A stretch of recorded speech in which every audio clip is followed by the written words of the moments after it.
చెప్పండి, ఇది ఎప్పటి నుంచి ప్రవహిస్తుంది? ఇది వరద ఇంకా పెరుగుతుందన్నారు, ఏలేరుకు వరద వస్తుందన్నారు. ఇక్కడ ఈ తుఫాన్ ఎఫెక్ట్ పోయిన తర్వాత రైతులందరూ ఊపిరి పీల్చుకున్నారు, బాగానే ఉందనుకున్నారు. కానీ తుఫాను పోయిన తర్వాత ఇంతలా వృద్ధిగా ఏలేరు ప్రాజెక్టు వదిలేయడు, ఈ క్యూసిక్లు ఎన్ని క్యూసిక్లు వదిలేరో తెలీదు. రైతులందరూ కూడా దిగ్భ్రాంతి వ్యక్తం చేస్తున్నారు. దీనికి ఇంచుమించు లేదంటే ఈ పులిదొడ్డి పిడిదొడ్డికి ఈ గొరికండి కూడా అంటారు దీన్ని. ఈ కాలువ సమీపంలో వేలాది ఎకరాల భూములు ఉన్నాయి.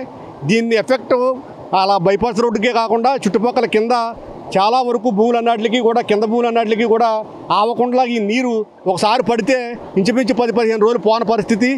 అదే కాకుండా ఈ నీరు కోసం అప్పుడు గత ప్రభుత్వంలో 2014లో నుంచి 19 వరకు ఎమ్మెల్యే కింద చేసిన వర్మ గారు ఒక 150 కోట్ల నుంచి 160 కోట్ల రూపాయలు ఈ కాలువల ఆధునీకరణకు పెట్టేటప్పుడు పెడితే, గత వైసీపీ ప్రభుత్వం వచ్చిన తర్వాత ఈ కాలువల ఆధునీకరణ లేదని, అప్పుడు డబ్బులు లేవని ఈ బిల్లులు ఆపేయడం జరగడంలో అక్కడ మనకి కాలువల తవ్వులు ఆగిపోయి, అప్పుడు ఈ మురికి కాలువలు తవ్వు ఉంటే ఈవేళ రైతుకి ఈ కష్టం వచ్చి ఉండేది కాదు.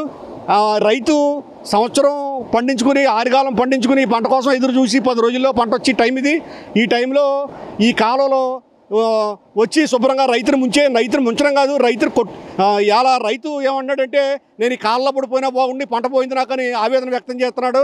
మేము పొద్దున్న నుంచి కూడా రాత్రి నుంచి ఈ బస్తాలన్నీ కట్టడం జరుగుతుంది. ప్రతి గడ్డి దగ్గరికి వెళ్ళాం. అలాగే వాళ్ళకి ఇసుక కూడా గవర్నమెంట్ ఇసుక అలాగే సంచులు అందుబాటులో ఉంచాయి. ఈ సంచులు అందుబాటులో ఉంచడంలో ప్రతి ఒక్కరు కూడా, మేము అందరూ కూడా, నాయకులు కూడా, కార్యకర్తలు అందరూ కూడా వచ్చి ఈ దీనికి అంతటికీ కూడా మేము హెల్ప్ చేసి రాత్రి నుంచి కూడా నిద్ర లేకుండా చేయడం జరిగింది. అయినా సరే వరుణుడు కరుణించలేదు.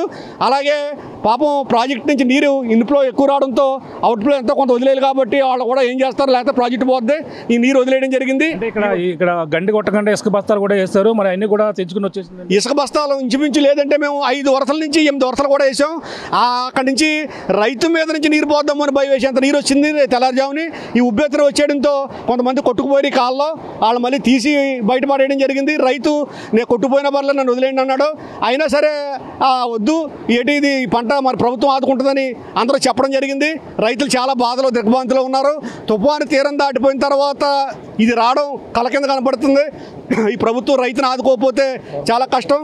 అలాగే నిన్న కాక మొన్న వర్మ గారు కూడా ఇక్కడికి వచ్చి ఇదంతా పరిశీలించి ఆయనే ఇసుక బత్తాలు అవి వేయించాలని మా అందరికీ చెప్పడం జరిగింది. మేము యుద్ధ పాతిక పెద్దన ఇక్కడ మేము గొల్లప్రోలు తెలుగుదేశం పార్టీ నాయకులందరూ కూడా కలిపి మేమందరూ కూడా ఇంటికి వెళ్లకుండా కూడా మేము ఇక్కడ చేయవాలి. ఇంటికి వెళ్ళలేదు, మేము ఇంచుమించు చెప్పాలంటే ఇంటికి వెళ్ళలేదు. ప్రతి ఒక్కరు కూడా మేము ఇక్కడ రోడ్డు నుంచి వాటర్ ప్యాకెట్లు, భోజనాలు తెప్పించి రాత్రి ఇక్కడ ఉండి ఈ గంటలన్నీ పోర్చడం జరిగింది.